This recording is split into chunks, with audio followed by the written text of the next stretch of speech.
Now, this illustration is dealing with cable systems in accordance with Article 320, 330, 334, and 338 using cables that are mostly used out in our wiring. But notice we have a door going into an attic area that's unfinished.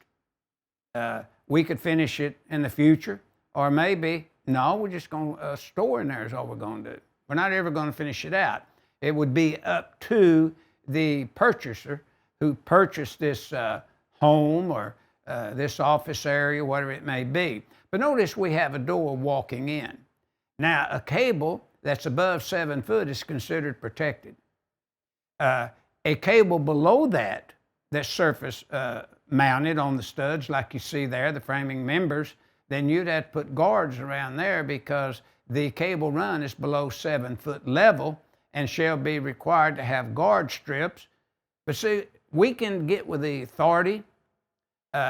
We can read this for ourselves by looking at 320.23a, 330.23, 34.23, or 338.10, as in boy, 4, which deals with the wiring method that we're choosing: AC cable, MC cable, non-metallic sheath, service entrance cable, what cable is involved.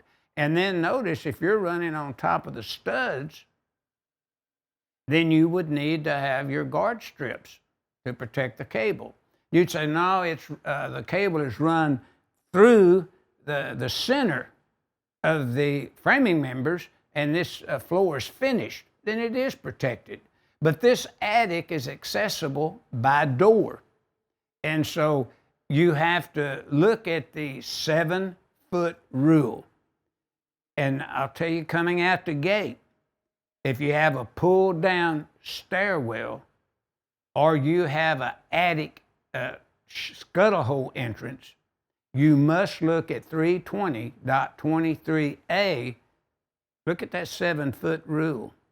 Look at the 6 foot rule. Where's it really required? Is it really required for a pull down stairwell? Is it really required only just for a scuttle hole within 6 foot? Again, is there an ordinance that amends this rule with a state, county, or city? But you have to get with the inspector and see what they're going to call. So the job is made a lot easier, and your installation is going to comply with the authority having jurisdiction.